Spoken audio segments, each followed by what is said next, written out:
Climate extremists could demolish 65% of homes because they don't comply with net zero targets.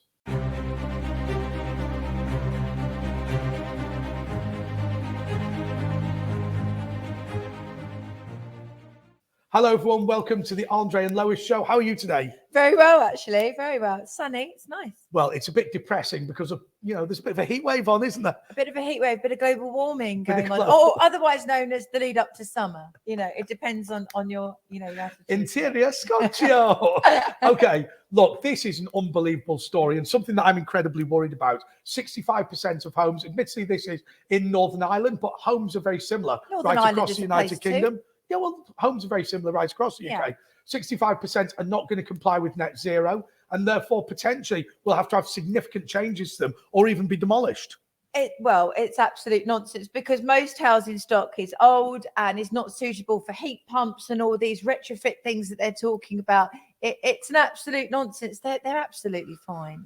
I just worry that it's all about rich people getting the technologies that they want, and the poorer people are always going to have significant problems. Well, significant problems according to whom? That's the thing. If the people that are making the laws are coming up with new ways to tax people to find fault, then yeah, of course. But yeah, a new build with heat pumps where you've got very thin radiators on the walls, and you've got underfloor heating. Possibly, but it still won't get hot enough that what we're used to in the winter. But no, these old houses, they need radiators. They're designed for normal radiators and gas boilers. During the time that we kind of worked together, and this is the third show, thank you so much to everyone who's been watching. But you've taught me a lot about climate change and the whole green narrative and the sort of Marxism of it. And one of the things that you taught me was that solar panels are brilliant if you're using air conditioning because they work at the same time. Absolutely. It's almost impossible to store the energy efficiently or at all. So yeah, if you're using it straight away, like in Africa, it's hot, you need air conditioning, we've got lots of sun, then it's absolutely wonderful.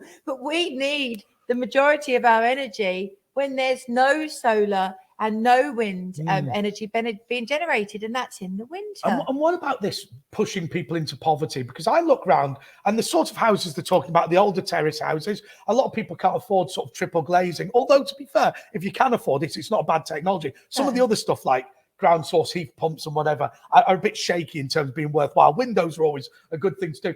But it just worries me that if the taxes go up, say as an example, I'm not saying this will happen, but I'm sure somebody will come up with it somewhere. You have to pay an additional council tax if your property's not energy efficient. Then they'll find a way to force people to make their homes energy efficient, and then people will not be able to afford to do it. Well, that's what's going on completely at all in the rental market at the moment, and in the business rental market. So business properties that are being rented out and stuff like that. People are just leaving the market because the new laws that are coming in are so stringent that no one can afford to actually comply with all of the legislation that's coming in without going under. So you end up with, loads of properties that have been abandoned in actual fact. And of course, it'll be normal people who are always punished most. We've already seen, Lois, how property tax can cause problems for people because, a lot of town centres are empty because of the difference in business rates between a town centre property and what it costs to be an online retailer. Well, so these taxes do change things. Absolutely. Then add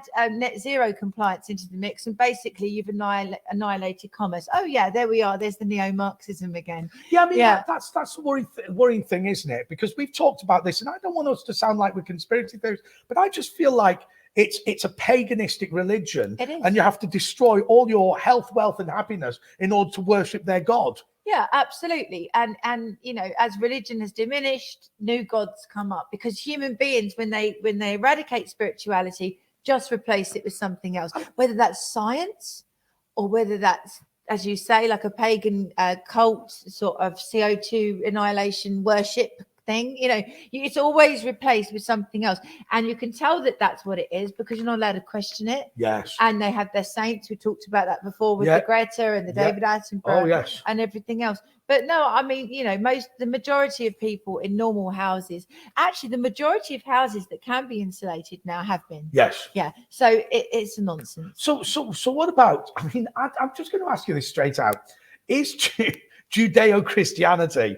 Is that the solution to climate change? To actually return people to having some sort of a spiritual belief that isn't this paganism? Well, yeah.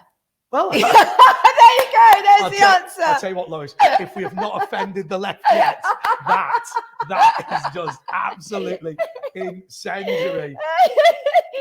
Okay, well, so a bit of good news from the United States of America. Ron DeSantis, who's entered the Republican race. I like Ron. We don't know whether we're going to support Trump or Ron, but okay. Yep. He's now said that climate change is politicization of weather. Oh my God! Thank the Lord. Yeah, absolutely. He's 100% right. He really, really is. Yeah, it is the politicization of weather, because when the root out of all problems is to tax people more and control them more, then you know that there's something going on. That there are no more extreme weather events, as DeSantis pointed out. You can actually, he actually pointed out in his interview, there are no more extreme weather events at all. And so it's again another way to tax and control people. And Florida is a place which, it's not the best place in the world to live naturally in terms of the number of weather events that take place there. Yeah. You would expect that the governor of Florida would know whether there were more weather events, negative weather events. It's not as bad as Kansas. Yeah, okay. Because Dorothy had a problem. Yeah, well, there's no place like home, Lois, there really is, as you really know. That's why you head back to Essex. But look, I mean, I just think that somebody who's been the governor of Florida is uniquely placed, because he has to. He knows. Unlike somebody in Britain, very, very few British politicians have had to run a government department in the face of an extreme weather event. People in Florida have to do that all the time. So the fact that he is not, he is concerned about the way that they're weaponizing this, that suggests to me that there might be something in it. Absolutely. I mean, he, as you say, that no one has more experience of coping with extreme weather events, and also how frequent they are, predicting them. It would be something that would be at the top of his agenda all the time, not just something every now and then, like in this country. Yeah. So absolutely, he speaks from experience. And also, he knows what's going on behind. When he says the politicization of weather events, he's not saying that lightly. And what about this other bit of this story that I'm looking into? And this is in the Independent newspaper. Are you okay? I just having a glass of water. No, I'm joking. I'm okay. But what they've also said, let me read this out, because I think this is an interesting thing. And I just want to ask you about discrimination against people again. I know we've talked about it before, but Mr. DeSantis was speaking to former Congressman Trey Gowdy, a conservative Republican who is himself a climate change denier. In an interview with the Conservative News Network following his disastrous Twitter Space event. Sorry, disastrous according to the Independent. Right. Oh, sorry. Well, I mean, if you look at the Independent circulation, that is truly disastrous. Are they even a printed newspaper anymore? As I always say, thank God nobody reads the Independent. No. But anyway, climate change denier. I mean, I don't know anything about Trey Gowdy, but it just strikes me that this is probably somebody who is attempting to support poorer people, attempting to ensure there's a more sensible and balanced debate. How dare he? Yeah. How dare he? How dare he stand up for ordinary working class people trying to make a living, and entrepreneurs? I mean, because we used to have the Labour Party in this country that looked after working class people, and we had the Tories that looked after the entrepreneurs and the landowners and the business people and this, that, and the other. And sometimes they switched around, but most of the time it stayed like that. There is literally nobody standing up for either working class people or business people. So I've now done a bit of research, because we've got an all singing and dancing system here. We have. It's very good. So Trey Gowdy, listen to what he's done according to the Mother Jones website. Never heard of that. Mother Jones. I love that. Yeah. He said, global warming has not been proven to the satisfaction of the constituents I seek to serve. Well, it's hardly an extreme comment. No, it wouldn't have been an extreme comment if we were having a normal political discourse. But if you're having a religious cult situation, then that's extreme. I mean, if I unpick that, global warming has not been proven to the satisfaction of the constituents I serve, which, by the way, is not even him saying he doesn't believe it. He's saying that we have failed to prove it to the people. Constituents. Yeah, that's fair enough. Wholly reasonable comment. No, because they're questioning religion. But that sort of talk is significantly dangerous, because the minute that they talked about that Trey Gowdy, himself a climate change denier, it's immediately just besmirching the man. Also, using that phrase is horrific. It really is. How damaging is it to be labelled as a climate change denier? Because you must have had it quite a lot. I don't care. All right.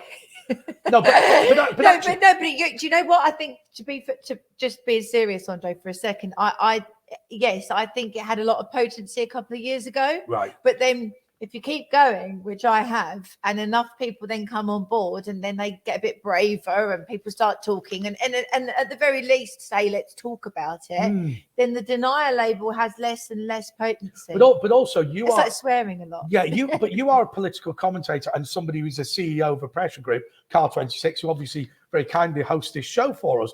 But what about a normal person in a normal job? You know, do they face discrimination on a regular basis? I would say that if it would be quite a thing for people to stick their neck out and say, yeah, right. I did.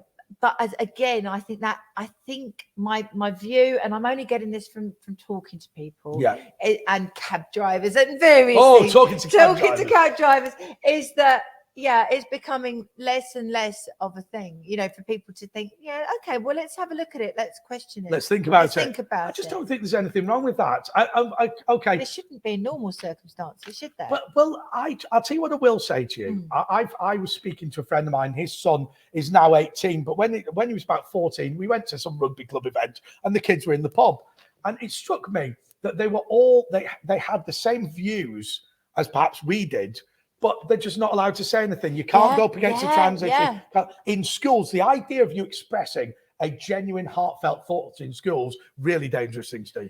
Absolutely. And I've talked about this before, but one of the reasons I made the decision to send Lola, my daughter, who's nearly 13, to a Roman Catholic girls' school is because the headmistress assured all of the parents at the big meeting at the beginning of term that they would do the absolute minimum that they could get away with in terms of, you know, PHSE and all the gender stuff.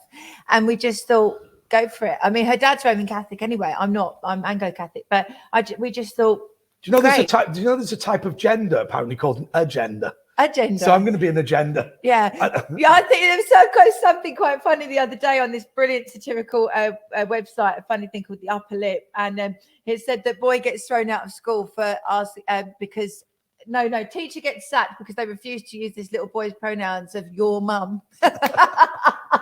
I thought that was very good. If I don't have children, it's probably a joke. But I appreciate this is a climate change show, but I think it all feeds in together. I was watching a television show called Waterloo Road, and I don't know how realistic it is, but the teachers ran the pupils ran the school. Right? Oh yeah, you know, sort of not at my daughter's school. No, but it's all about what the children think, not what the parents think. My granddad used to say everything was annihilated by this book that came out in the 60s called by Dr. Spock, right? Yes, and it was about child-centered learning, and it was about basically instead of you teaching the child intuits what he wants to do. You have to, and then you have to work with them rather than you teaching to them. And it completely annihilated absolutely the whole education system and absolutely and also he had a stupid name because of a. Well, he did have a stupid name, yeah. But that is serious. I'd heard the Dr. Spock. But he was very good in space. No. Yeah. Get out of it. Sorry. Okay, talking of flying around, France has banned short-haul flights to tackle climate change. 2.5 hours by train, and you cannot fly. Well, I have to say, I've had a situation in the UK where I've attempted to get back up north, and I'll tell you, the trains are an absolute nightmare at the moment, and the planes are much easier. And of course, it's because the train trade unions are all over this. Yeah, well, of course, Macron's wife doesn't get out much now because she's so elderly. But yeah, right, I've got a joke for you. Okay, go on. What's the similarity between Emmanuel Macron and Santa Claus? Oh, Jesus. They've both got an old white beard. Excellent. So flights between Paris and Nantes, Lyon and Bordeaux are not going to exist anymore. I mean, look, to be fair, I will say one thing. I'm not against people changing their minds about how they want to travel. It's choice. Choice, that's right. So I would rather get the Eurostar than fly to Brussels or Paris. But I think it's important to have all of them, and the ferries. But this is just the beginning. This is part of keeping us at home. And everyone's said, you know, oh, this is a nonsense. This is that conspiracy and everything. But every single time you watch the news or read a newspaper or look at a news website, you'll see more and more evidence of it's a creep. of the reduction in the ability to own a car. Well, we all know about that. The reduction of people to be able to fly about and to live their lives. I mean, who are the majority of the people that use short haul flights? They're going to be business people. Yes. So that is going to disproportionately affect business. Yeah, absolutely. It's again. But do you see 15-minute cities as part of this as well? Yeah. The sort of whole sort of perpetual lockdown. Because when I heard about 15-minute cities, I mean, I was pretty shocked that anybody would want to do it. But it's kind of effectively it's marooning you in your own area to an extent. So it is saying, and where they would defend 15-minute cities is, well, we want to put facilities hyper local to people. And I get that. I don't have a problem with that. But it's the way that then you can't leave. No, you can never leave. Yeah, like Royston Vasey, you may never leave the League of Gentlemen. It absolutely, it's all connected to the same thing. The lockdown's got us used to being very, very small. I mean, I'm a big history buff. I'm fascinated by Tudor history. But if you go back much earlier, people never left their villages. Yes. And if they did leave their village, it was a big deal, And what's a village but a 15-minute city? Yeah, it is. It's no different. But aren't they sort of sat around going, but they were happy kids? You know what I mean? Sort of. It was backward. But the lards and the wealthy were still travelling all over England, and that would be the same now. Do you really think that Macron, if he can, get his wife to have some respite care or whatever, if he gets her on the Zimmer frame, if he can get her on the Zimmer, is he not going to be flying about? Yeah, of course he's going to be flying about. Well, you said to me when we looked at this beforehand that private jets are exempt. Oh my God, yeah. Private jets and yachts are exempt from all CO2 emission taxes. Yeah, 100%. Yeah, that's unbelievable. Why? It is unbelievable. I know that sounds stupid, but I was about to say, why is that? We know why it is. Yeah, we know. What's the justification for it? They don't even bother justifying it anymore, Andre. It's like what's going on with the civil service at the moment. They're quite openly just throwing out Brexit supporting ministers or getting them hounding them out of politics. There's no apology. They're almost showing off. You've got civil servants in the back room briefing, saying, yeah, we are doing that. What are you going to do about it? It's almost going, come on, what are you going to do about it? Absolutely unbelievable. And I suppose, with it happening in France, it'll come to Britain relatively soon. Well, they closed all the airports. I mean, a lot of them, what they did is they closed them during lockdown and then they refused to reopen them. So you've got, for example, Blackpool Airport, which was a thriving airport. I remember that. I mean, people coming to Blackpool, but also local people going all over Europe. People saved up and bought a little flat in Spain and, they lived the dream. Closed, and they won't open it because of climate change. It's nonsense, absolute nonsense. Although my airport's opening soon, apparently. Which one? Southend. Southend.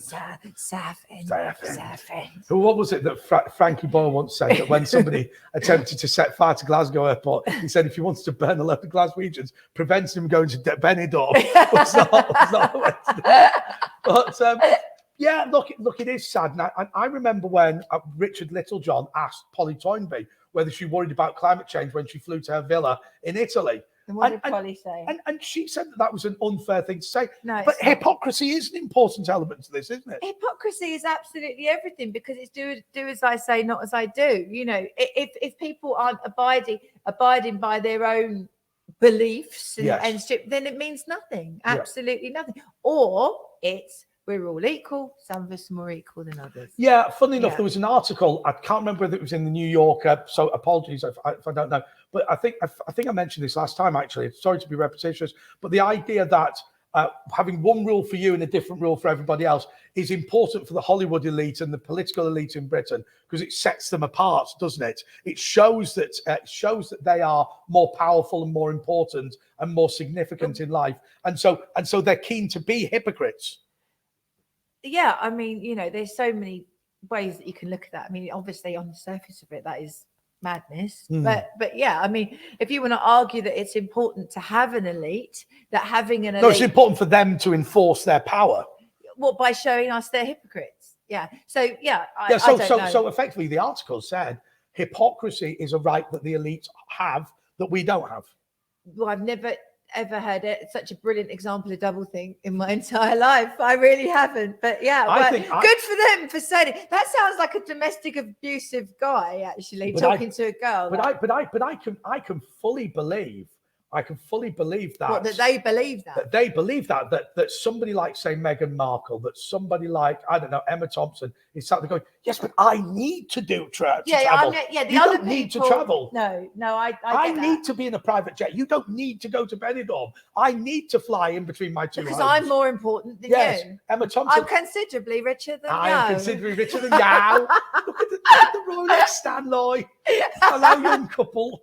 Hello, young couple. All right. Well, the best thing is people who are not British are going to have no idea what we're talking about. Okay. Okay. On to our next story, and this is an absolute corker.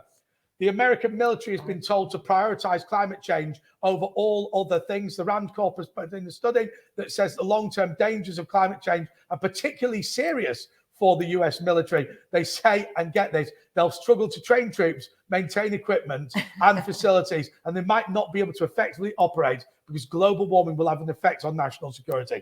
Now, look, everybody's just trying to get this in. I don't actually even know how to respond to this story. It is so ludicrous and so mad.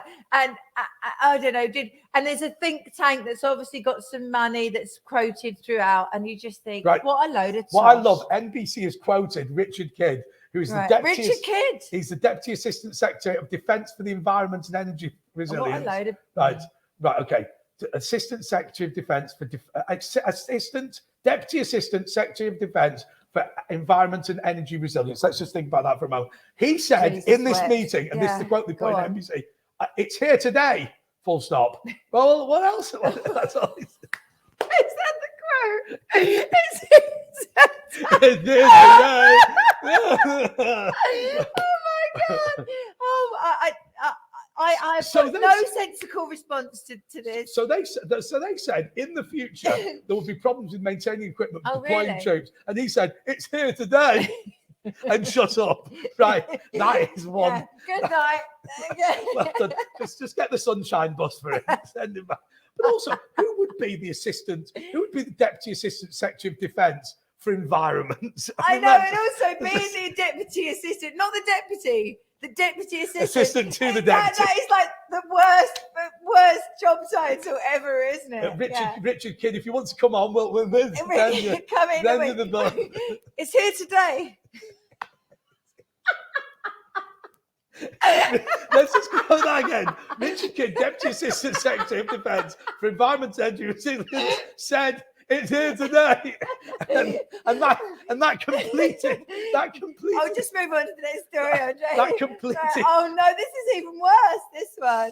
Tell us about this one. Okay, the World Health Organization has said that we should prioritize climate change above other healthcare emergencies. Apparently, that fake Dr. Tedros has been out on manoeuvres again. Now, look, we were trying to debate this in advance as to whether Dr. Tedros previously didn't support lockdowns, but then started supporting them as a result of China doing it first. I'll tell you what we do know about the World Health Organization. Time and time again, we are told about these institutions, international institutions, well, it'd be worse if they didn't exist. I believe in the case of the World Health Organization, demonstrably that's not true. I think we would improve public health if the World Health Organization died. I completely agree. And it's my understanding, I forgive me if I don't get the percentages exactly right. I think it's just under 2%. They're going after 2% of all of the world's health budgets. So in this country, that's billions. I mean, so that they're trying to get that at the moment, but they've been pushed back recently because the World Health Organization were trying to get an amendment passed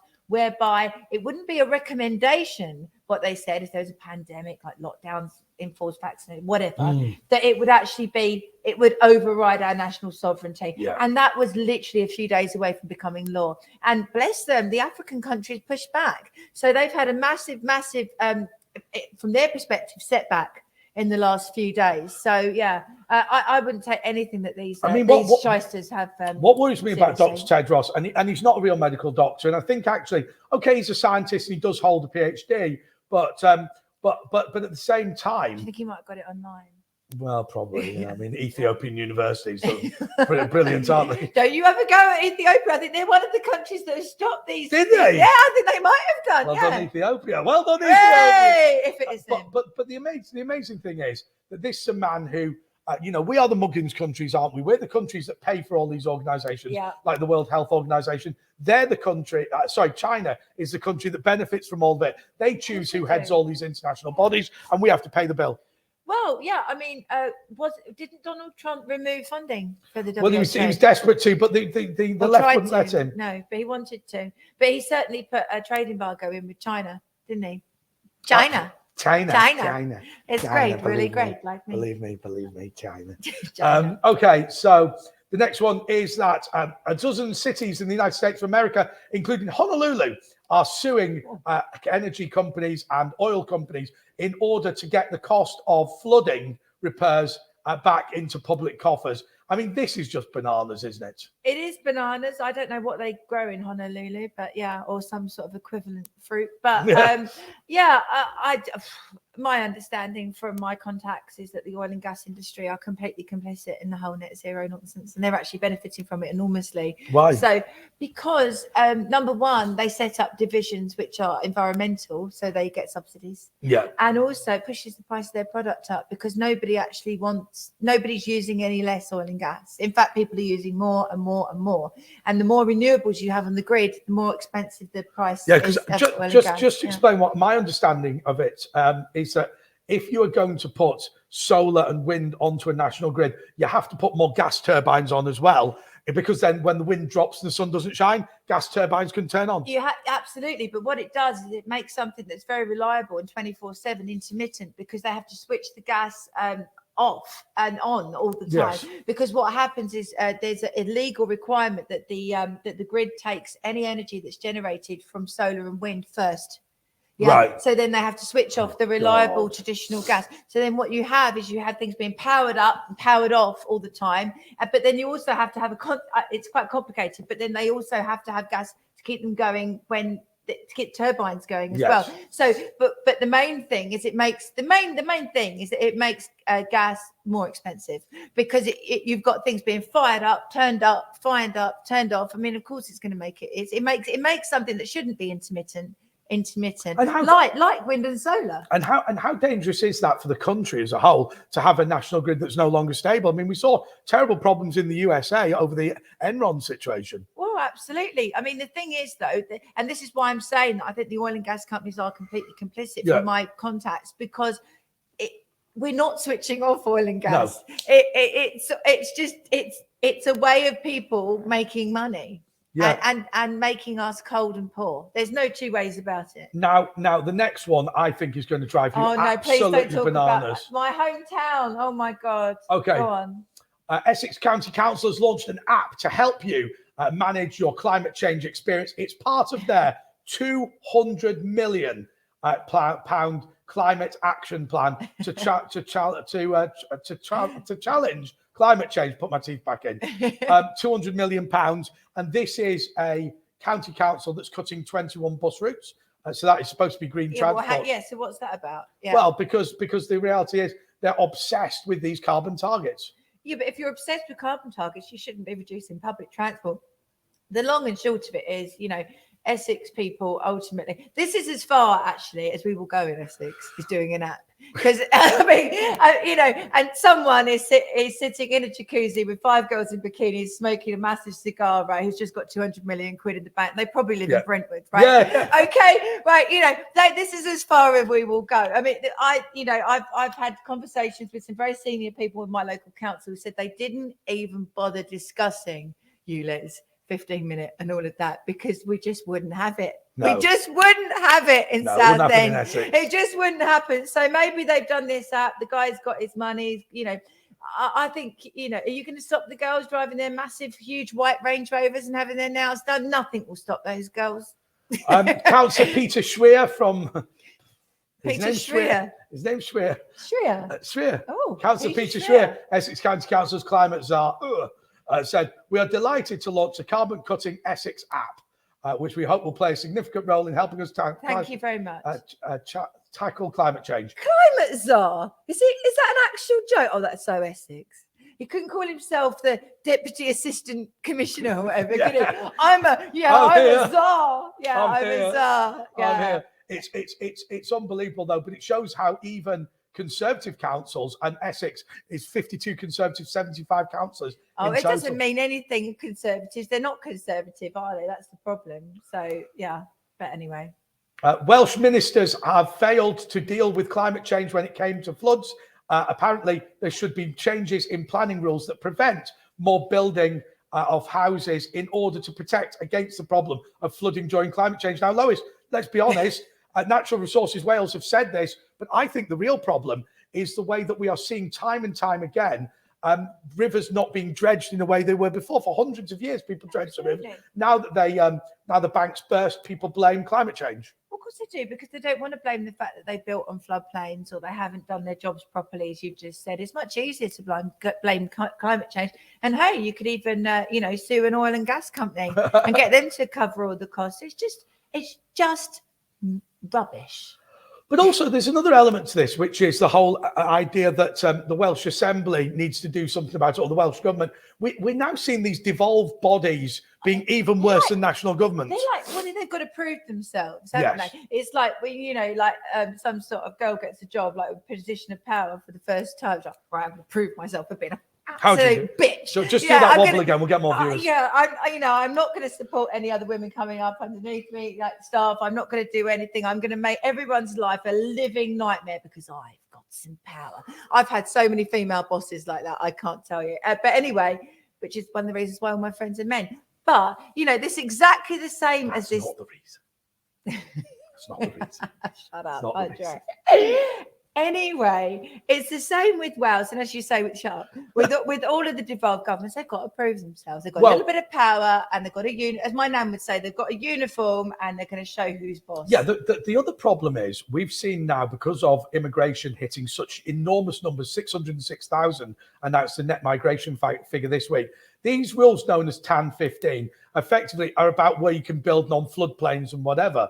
I'm not a planning expert, so I don't want to go into it in any great detail, but they want them to consider the future potential of climate change. So what they will do is extend the floodplain beyond what the floodplain actually is now to what they predict it might be in 50 years due to climate change. That's going to make it harder. Building. That's going to make it harder to build houses once again and plunge more people into poverty. And once again, Lois, every story starts we're on our third show now. Every story starts with a loony in an organisation trying to find a way to involve their organisation in the climate change agenda. And the end of it is poverty for ordinary people. Money. And the money has to come from somewhere, unless it's the lockdown and you're just printing it. Oh, yeah, that's right. But I mean, if someone's doing this on the one side, if they're taking from normal people underneath. And so, yeah, these people, shame on them. Yeah. Shame on them. Yeah. And they won't be going to the kingdom of heaven, Andre, will they? No, absolutely not. No. Jesus will be like that. Get out of it. Get out of it. I turned water into wine. I wasn't concerned about flooding. No, it wasn't. Anyway, climate change protesters have stormed the stage at Shell's AGM. Wally Tuan, who is the chief executive, had to be shielded by security. Now, Lois, before I go any further, I do want to say congratulations to the lady at the Chelsea Flower Show who gave the Just Stop Oil protests a wash. That will definitely upset them. Oh no, that's brilliant. Well, actually, I didn't actually go to the flower show, but I picked up a friend of mine, a lady called Nana Akwe on GB News, and she actually saw it all happen. Really? Yeah, she was there? And she said it was absolutely fantastic. Yeah, so yeah. Good for her. But once again, these narcissists are just believe that their right to protest. Sorry, not their right to protest. Their right to enforce their views on other people is more important than our right to go about our everyday business. Don't not narcissists. Some of my favourite boyfriends have been narcissists. But I do worry about this because they just don't know what they're doing, Andre, do they? They just, I mean, look at them, bless them. They all look a sandwich short of a picnic, don't they? I mean, and they're being hosed by that woman who's hilarious, and she just wouldn't stop. She was like Fight Club. And so they're just standing there looking like absolute muppets, and I actually, very briefly, for 1 millisecond, felt slightly sorry for them because they did. No, because they've been brainwashed, But anyway, no, I don't feel sorry for them actually. Right? No, I don't feel sorry for them. I'll tell you what my concern is. If you look at the difference in terrorist and a freedom fighter, Nelson Mandela was not able to run for elected office in apartheid South Africa. So the only recourse was to use some sort of violent struggle. Yeah. Similarly, the suffragettes could not resolve their problem at the ballot box. That's a big difference between them and Extinction Rebellion and Just Stop Oil. They are trying to stop democracy. Remember what Just Stop Oil said? They wanted an immediate citizens' assembly, a supreme Soviet. How is that different from dictatorship? None. It's not, is it? So the abolition of democracy, the abolition of independent court, the abolition of independent media, and the creation of a supreme Soviet. Yeah, that is communism. It's communism and it's terrorism. Yeah, to get to that. And they want to enforce it. Now, that's why I would give them very stiff penalties. I don't see how gluing yourself to the M25 is a protest. But of course, I've said this before. We should allow people who who are the victims of somebody breaking the law to break the law to resolve it. So if you glue yourself to the M25, a lorry can run you over. Well, quite. But I mean, they've infiltrated Parliament anyway. So, you know, you're talking about having a citizen's and the assembly. police. And the police. And I watched an episode of an old episode, actually, of I Got News for You. I like to watch old ones, actually, because the new ones annoy me so much. And the old ones have got Peter Cook and people like that. But anyway, this wasn't that old. It was a few years. Anyway, so one of the Labour MPs was saying about how Extinction Rebellion, I didn't know this, had given a tree sapling to every member of Parliament. And this was around the times of London being brought to an absolute standstill by this horrible group. And she was talking about how fun it was, how all the MPs skipped down there and picked up their sapling and how grateful they were to Extinction Rebellion. And there was a sort of a jokey atmosphere in Parliament. And I thought, how dare you? I really did, you know, like you've got people who their whole livelihoods have been brought to a standstill. The City of London's lost hundreds of millions of pounds, if not more. Ordinary people can't get to their white van man jobs. And you're making a joke about how fun it was to go and collect your sapling. I know it's absolutely disgraceful. Although I've got a little story for you. It's a bit of a respite. Oh, go on. A very good friend of mine worked for, I think it was Unilever, and they made this new bottle of fairy liquid. I think Fairy liquid. Oh, fairy liquid. Fairy liquid. So I've got speech impediment. Sorry. Oh, no, now I feel bad. Oh, don't worry about it. So they decided that what they were going to do was, in order to promote it, they were going to send a free bottle to every housewife in Britain. Every housewife? And they managed to get the details. Anyway, they posted it all out, but they didn't work out the new bottle wouldn't get through post boxes. No. So all of them received a note through the door on the 14th of February. Oh, saying they had a parcel to collect. Oh my God! Something like a lot of them were in, but something like 1 million bored housewives went down thinking he's remembered, and then they got a bottle of fairy liquid instead. I got a little video of me and someone else dancing for Valentine's Day. That was my Valentine's present. Okay. Yeah, that was it. That was the whole present. A video. I'd have got you a Hoover. Yeah. Anyway, a vacuum cleaner. Anyway, I wasn't going to buy a branded one. But I did love it. Okay. But that was I think you've just hit the microphone. Have I just hit the microphone again? Oh no. Okay. The United Nations has reported that 2 million extra people will die as a result of climate change. That's a whopping 0.006% of the world's population. Well, that really is shocking, yeah, isn't it? Yeah. Absolutely. Yeah. Okay. So there's always been a problem with people dying as a result of incidents that happen around the world. The 2008 financial crisis cost 1 million excess deaths. No doubt that will be bigger for the actual for the lockdowns. But what about this idea? 1,500 excess deaths a week. But poverty is going to increase the number of people that die far more than any extreme weather events. And by the way, I'm convinced these extreme weather events are just better recorded, because in the West, there's actually fewer deaths from extreme weather events. Well, they've actually reduced over the last 100 years by like nearly 99%, because the more money you make by having a thriving fossil fuel industry and a thriving economy, that you're able to mediate these extreme weather events. But actually, they're not more frequent. They're no more frequent than they've ever been. The categorization of them has changed. And as you say, well, we've all seen online those pictures of the way that weather reporters just on the BBC and just wherever have now changed. So now even sort of relatively low temperatures are, very crimsony red, to suggest that the world's in flames. Oh yeah, if you look at the BBC News, like the temperatures are lower from like a few years ago, the weather thing, but actually they've got you're right, bright red, and then before it wasn't. Yeah, it's complete nonsense. Yeah. I mean, also the other thing is, look, 67 million people die a year. there's not going to be a significant increase. I mean, 2 million over 50 years is not a large number. That's even if you believe it. But I'll tell you what, the poverty being created throughout these countries is going to be far more significant. And the people that haven't been lifted out of poverty. That's right. Not just the people that have been plunged into it, but the people that haven't come out of it. This is what people forget. You know, global free trade and oil has really made the world rich. Now, look, I'm not saying that I love fossil fuels. I've never said that. I don't love pollution. I love them. Oh, do you? Yeah. Why? Why? Because they make people rich and happy. Oh, sorry. I don't like drink it or anything, or like roll around in it. No, I don't. Although you rolling around in crude oil, I think people would pay for. Would they? Yeah. Well, that's another revenue stream. Well, we'll consider that, right? if you subscribe to the channel, Lois Medal, right? No, actually, I'm going to make you do it. I'll do it. Yeah, you do it. You do it. I'll tell you what, if somebody gets us some crude oil, we'll both do it. Be quite fun. All right, you're on. All Tell right. him. Okay. Okay. But the point I'm making is I don't necessarily like pollution, but I do like the fact that this has been the bedrock of making this world rich. Well, absolutely. Life expectancy's doubled. Yeah. It just doubled. People died at our age. I know you find that very hard to believe. 25. 25, yeah. But people died at 40. They did. And then since the Industrial Revolution, people now, 75, 80. Doubled, literally. Yeah. Okay, this is a story that I really want to ask you all about, because I don't understand it. Lack of methane emission controls is threatening climate action. Apparently, 85% of emissions of potent greenhouse gases aren't being regulated. Lois, I don't understand this, because if this is true, right, and this is from the Natural History Museum, why the Natural History Museum is obsessed? David Attenborough is in bed with them. Okay, so if 85% of emissions of potent greenhouse gases aren't being regulated, then what the hell have we been doing all this time?